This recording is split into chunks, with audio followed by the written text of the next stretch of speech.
Alors, artisan ou artiste, ça c'est une question qu'on se pose souvent, on se le pose personnellement fréquemment. Je dirais que moi je me considère d'abord comme un artisan. Pourquoi un artisan? Parce que j'ai un devoir de réponse vis-à-vis de mes clients. C'est vraiment lié au commerce. Maintenant, l'artisan, pour moi, c'est quoi? C'est avoir des produits, des matières premières nobles, partir d'un fruit, d'une farine, d'un froment, et, euh, et de le transformer. C'est ça l'artisanat, c'est de le transformer et de jouer avec sa créativité pour rendre un produit hors norme et le rendre vraiment, lui donner une certaine grâce. Disons, le parallèle entre l'artisan et l'artiste, c'est la créativité. Et ça je trouve, ça se rejoint. Ce côté commercial, on ne le perd jamais de vue et on a toujours cette contrainte entre faire quelque chose de très créatif, mais on a quand même une marge, on a un prix à respecter et c'est ça qui, pour moi, définit la différence entre artisan ou artiste. La durabilité pour nous, c'est quelque chose qui est rentré en ligne de compte depuis une bonne dizaine d'années. Forcément pour nous c'est très important de respecter la planète sur laquelle l'on vit et essayer de rendre notre métier le plus durable possible. Donc pour ça, tu sais par exemple les problèmes que nous pouvons rencontrer avec le cacao. On parle de pénurie de cacao et je pense qu'on a notre mot à dire et notre façon de travailler va influencer l'avenir du cacao. Mais ce n'est qu'un exemple, on retrouve ça dans un tas de domaines. Donc on fait un choix d'ingrédients très réfléchi. Quand c'est la saison aussi des fruits, on va travailler la fraise de Wépion qui est tout près de chez nous, qui est un produit d'excellence. On va travailler, j'ai un apiculteur qui fait un miel de tilleul qui est formidable. Donc pour moi, la durabilité dans notre métier, elle passe par une régénération. Donc si on stagne et qu'on reste à conserver toujours les mêmes produits, on finit par mourir.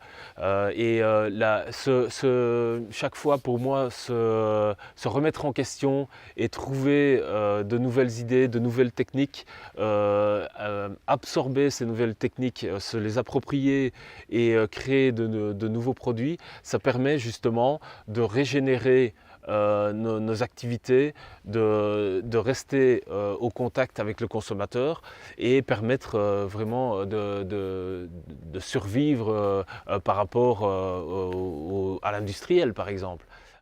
Au niveau des produits que nous réalisons, on réfléchit dès le départ pour avoir zéro perte sur le produit. Je ne dois pas avoir de gaspillage. Donc on pense vraiment, on établit une recette avant de commencer une production. On doit établir une recette pour qu'elle soit juste à poser et ne pas avoir la moindre perte, le moindre déchet. Au niveau des emballages, nous on fait des achats de plus en plus rationnels. On fait des achats qui sont réfléchis au niveau des quantités.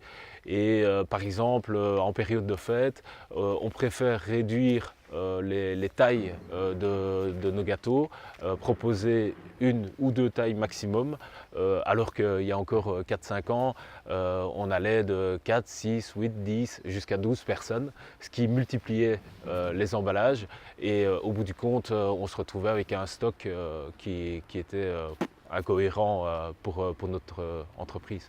Souvent, moi, je trouve l'inspiration, tu sais bien que je suis très attaché au monde scientifique, donc j'ai pas mal de contacts dans le monde scientifique et je lis beaucoup de choses aussi.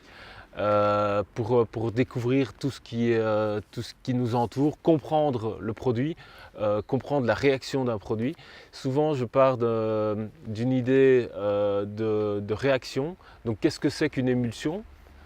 Et une fois que tu as bien compris le phénomène, après, c'est la créativité et tu parviens à détourner des utilisations communes pour faire de nouveaux produits.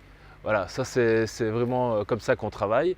Ensuite, avec mon équipe, ce que nous faisons, on fait des tables rondes et chacun vient un peu avec ses idées. On fait ça en général 2 fois par an pour réassortir notre carte. Et chacun vient avec ses idées, après on en discute ensemble. Je reste maître chez moi, c'est moi qui décide au final de ce que nous allons faire. Mais je trouve que c'est toujours intéressant d'avoir l'avis des autres et ne pas être fermé.